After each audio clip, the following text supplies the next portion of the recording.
नमस्कार, किस्से कहानियों में आपका स्वागत है। आज हम सुनेंगे मुंशी प्रेमचंद द्वारा लिखी कहानी लोकमत का सम्मान। बेचू धोबी को अपने गांव और घर से उतना ही प्रेम था जितना प्रत्येक मनुष्य को होता है। उसे रूखी सूखी और आधे पेट खाकर भी अपना गांव समग्र संसार से प्यारा था। यदि उसे वृद्धा किसान स्त्रियों की गालियां खानी पड़ती थीं, तो बहुओं से बेचू दादा कहकर पुकारे जाने का गौरव भी प्राप्त होता था। आनंद और शोक के प्रत्येक अवसर पर उसका बुलावा होता था। विशेषतः विवाहों में तो उसकी उपस्थिति वर और वधू से कम आवश्यक न थी। उसकी स्त्री घर में पूजी जाती थी। द्वार पर बेचू का स्वागत होता था। वह पेशवाज पहने, कमर में घंटियां बांधे, साजिंदों को साथ ले, एक हाथ मृदंग और दूसरा अपने कान पर रखकर जब तत्काल रचित बिरहे और बोल कहने लगता तो आत्मसम्मान से उसकी आंखें उन्मत्त हो जाती थी। हाँ, ढेले पर कपड़े धोकर भी वह अपनी दशा से संतुष्ट रह सकता था, किंतु जमींदार के नौकरों की क्रूरता और अत्याचार कभी कभी इतने असहनीय हो जाते थे कि उसका जी गांव छोड़कर भाग जाने को चाहने लगता था।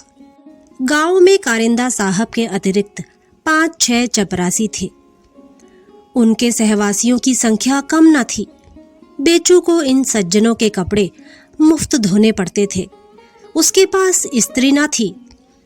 उनके कपड़ों पर इस्त्री करने के लिए उसे दूसरे गांव के धोबियों की चिरौरी करनी पड़ती थी। अगर कभी बिना इस्त्री किए ही कपड़े ले जाता तो उसकी शामत आ जाती थी। मार पड़ती, घंटों चौपाल के सामने खड़ा रहना पड़ता।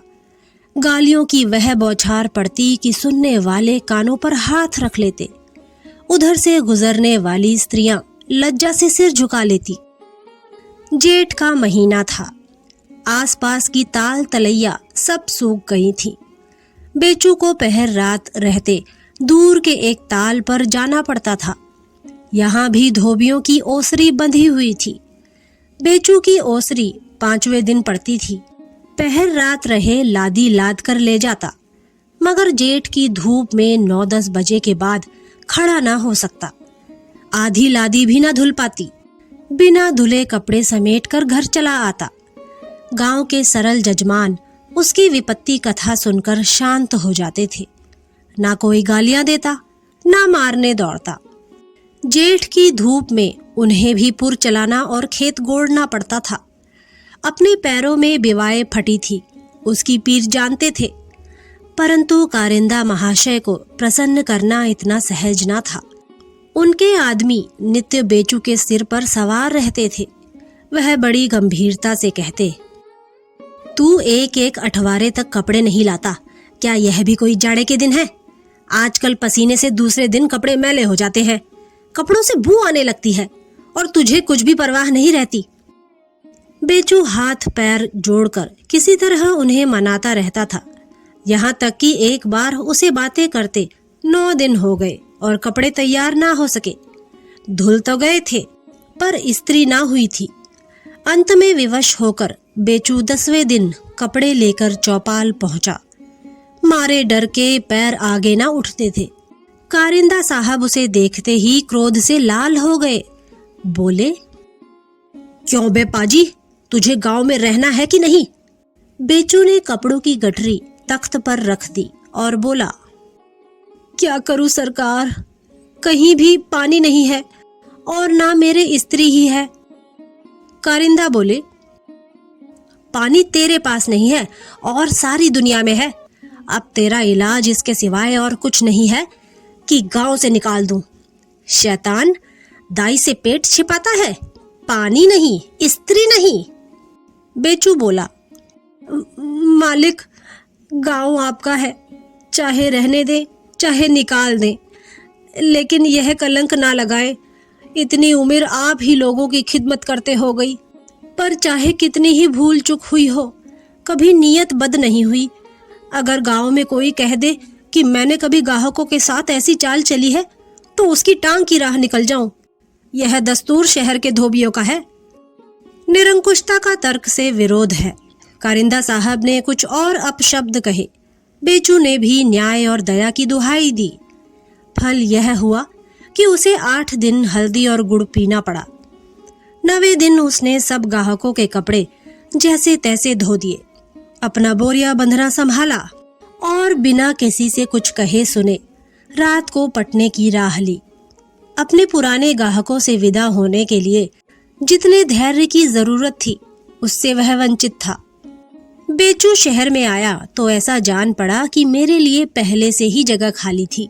उसे केवल एक कोठरी किराए पर लेनी पड़ी और काम चल निकला। पहले तो वह किराया सुनकर चकराया। देहात में तो उसे महीने में इतनी धुलाई भी ना मिलती थी, पर जब धुलाई की दर मालूम हुई तो किराए की अखर मिट गई। एक ही महीने में ग्राहकों की संख्या उसकी गणना शक्ति से अधिक हो गई। यहाँ पानी की कमी न थी।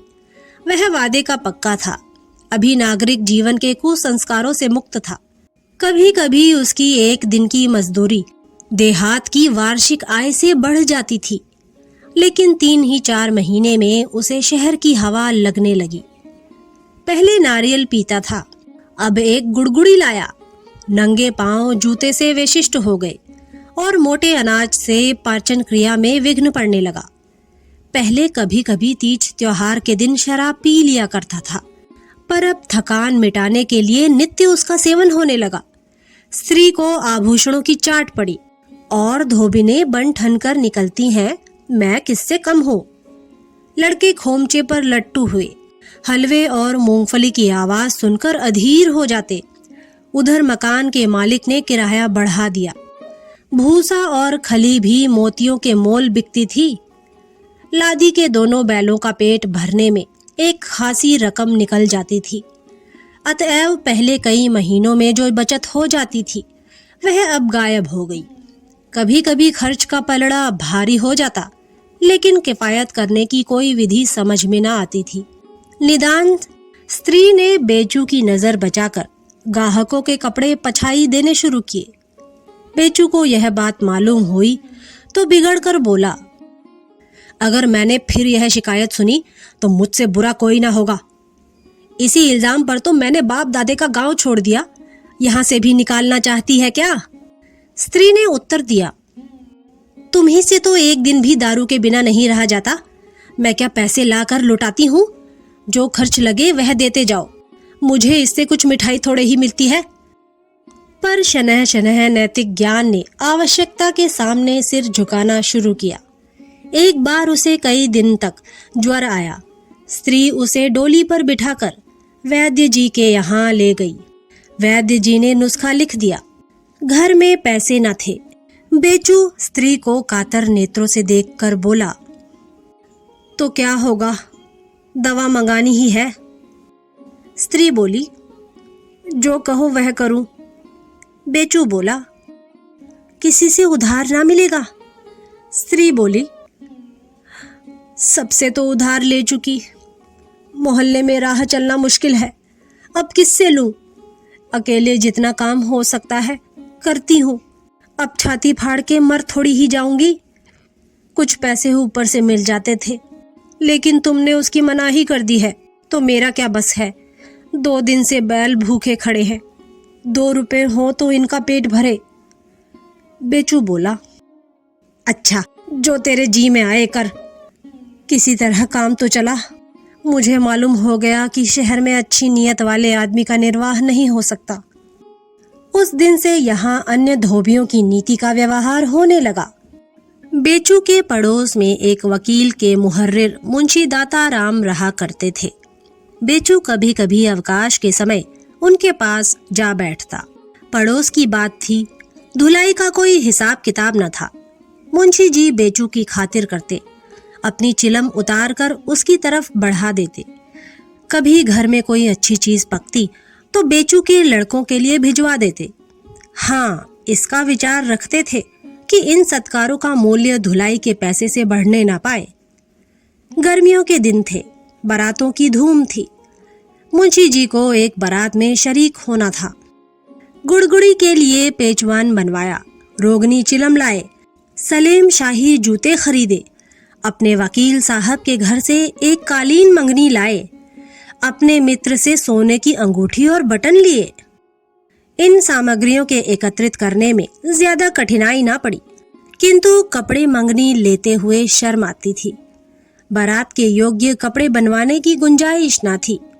तंजेब के कुर्ते, रेशमी अचकन, नैन सुख का चुन्नटदार पायजामा, बनारसी साफा बनवाना आसान न था, खासी रकम लगती थी। रेशमी किनारे की धोतिया और काशी सिल्क की चादर खरीदनी भी कठिन समस्या थी। कई दिनों तक बेचारे इसी चिंता में पड़े रहे। अंत में बेचू के सिवाय और कोई इस चिंता का निवारण करने वाला ना दिखाई दिया। संध्या समय जब बेचू उनके पास आकर बैठा तो बड़ी नम्रता से बोले, बेचू, एक बारात में जाना था और सब सामान तो मैंने जमा कर लिए हैं, मगर कपड़े बनवाने में झंझट है। रुपयों की तो कोई चिंता नहीं, तुम्हारी दया से हाथ कभी खाली नहीं रहता। पेशा भी ऐसा है कि जो कुछ मिल जाए वह थोड़ा है। एक ना एक आंख का अंधा गांठ का पूरा नित्य फंसा ही रहता है। पर जानते हो, आजकल लगन की तेजी है और दर्जियों को सिर उठाने की फुर्सत नहीं। दूनी सिलाई लेते हैं तो इस पर भी महीनों दौड़ाते हैं। अगर तुम्हारे यहाँ मेरे लायक कपड़े हों तो 2-3 दिन के लिए दे दो, किसी तरह सिर से यह बला टले। नेवता दे देने में किसी का क्या खर्चा होता है। बहुत किया तो पत्र छपवा लिए, लेकिन लोग यह नहीं सोचते कि बारातियों को कितनी तैयारियां करनी पड़ती हैं, क्या क्या कठिनाइयां पड़ती हैं। अगर बिरादरी में यह रिवाज हो जाता कि जो महाशय निमंत्रण भेजें वही उसके लिए सब सामान भी जुटाए, तो लोग इतनी बेपरवाही से नेवते ना दिया करे। तो बोलो, इतनी मदद करोगे ना? बेचू ने मुरावत में पढ़कर कहा, मुंशी जी, आपके लिए किसी बात से इनकार थोड़ी ही है, लेकिन बात यह है कि आजकल लगन की तेजी से सभी ग्राहक अपने अपने कपड़ों की जल्दी मचा रहे हैं। दिन में 2-3 बेर आदमी भेजते हैं। ऐसा ना हो इधर आपको कपड़े दे दूं, उधर कोई जल्दी मचाने लगे। मुंशी जी बोले, अजी 2-3 दिन के लिए टालना कौन बड़ा काम है। तुम चाहो तो हफ्तों टाल सकते हो। अभी भट्टी नहीं दी, अभी इस्त्री नहीं हुई, घाट बंद है। तुम्हारे पास बहानों की क्या कमी है? पड़ोस में रहकर मेरी खातिर इतना भी ना करोगे? बेचू बोला, नहीं मुंशी जी, आपके लिए जान हाजिर है। चलिए कपड़े पसंद कर लीजिए तो मैं उन पर और एक बेर इस्त्री करके ठीक कर दूं। यही ना होगा, ग्राहकों की घुड़कियां खानी पड़ेंगी। 2-4 ग्राहक टूट ही जाएंगे तो कौन गम है। मुंशी दाताराम ठाठ से बारात में पहुंचे। यहाँ उनके बनारसी साफे, रेशमी अचकन और रेशमी चादर ने ऐसा रंग जमाया कि लोग समझने लगे यह कोई बड़े रईस है। बेचू भी उनके साथ हो लिया था। मुंशी जी उसकी बड़ी खातिर कर रहे थे। उसे एक बोतल शराब दिला दी। भोजन करने गए तो एक पत्तल उसके वास्ते भी लेते आए। बेचू के बदले उसे चौधरी कहकर पुकारते थे। यह सारा ठाट बाट उसी की बदौलत तो था। आधी रात गुजर चुकी थी, महफिल उठ गई थी, लोग सोने की तैयारियां कर रहे थे। बेचू मुंशी जी की चारपाई के पास एक चदरा ओढ़े पड़ा था।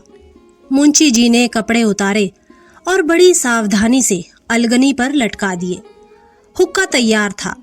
लेटकर पीने लगे कि अकस्मात साजिंदों में से एक अताई आकर सामने खड़ा हो गया और बोला, कहिए हजरत, यह अचकन और साफा आपने कहाँ पाया?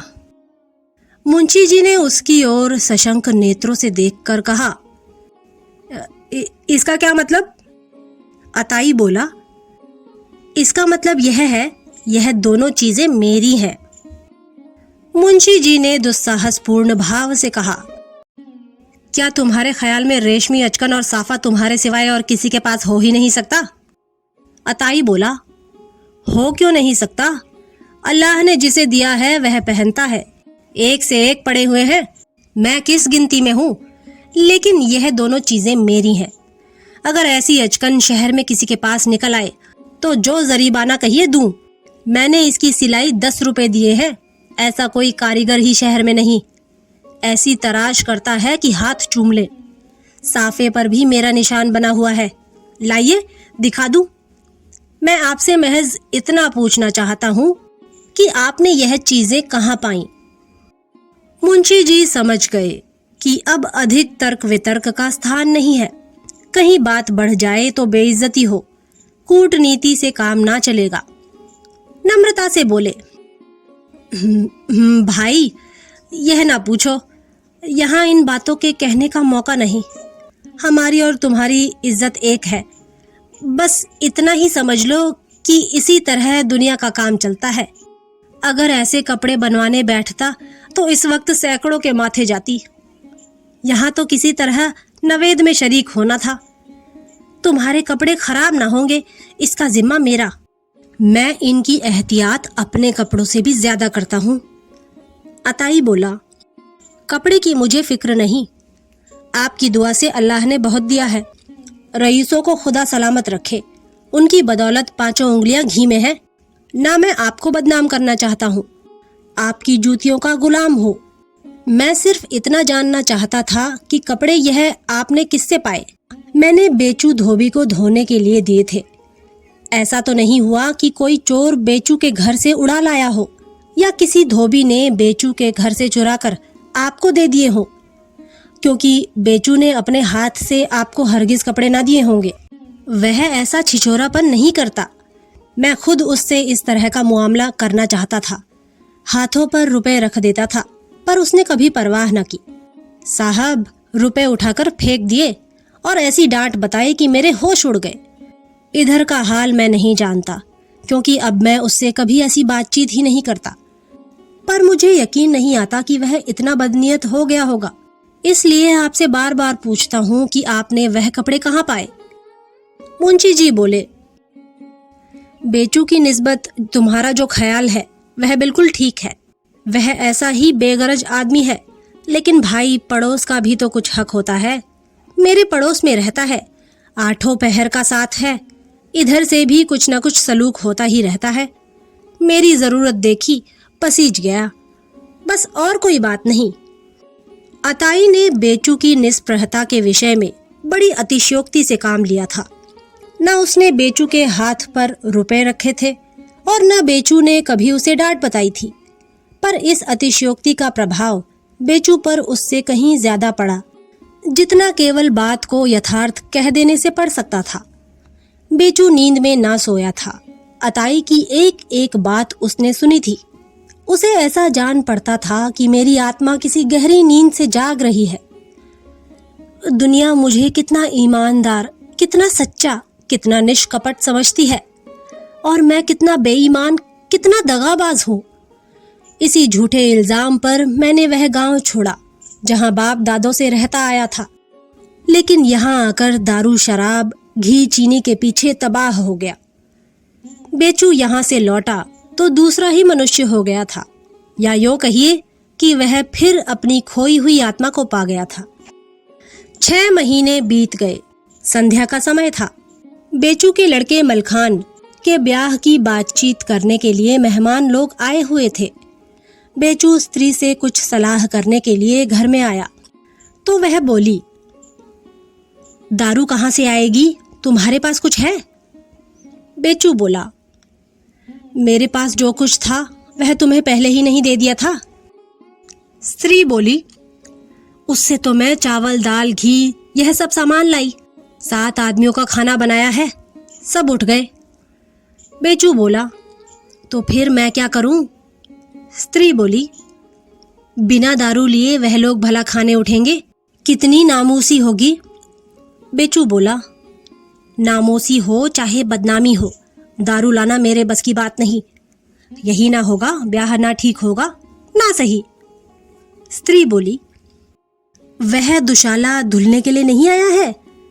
ना हो किसी बनिए के यहाँ गिरवी रखकर 4-5 रुपए ले आओ, 2-3 दिन में छुड़ा लेना। किसी तरह मर्जात तो निभानी चाहिए। सब कहेंगे नाम बड़े दर्शन थोड़े, दारू तक ना दे सका। बेचू बोला, कैसी बात करती है, यह दुशाला मेरा है। स्त्री बोली, किसी का हो, इस बखत काम निकाल लो, कौन किसी से कहने जाता है।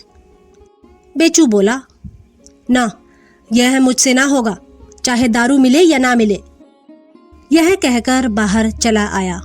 दोबारा भीतर गया तो देखा स्त्री जमीन से खोदकर कुछ निकाल रही है।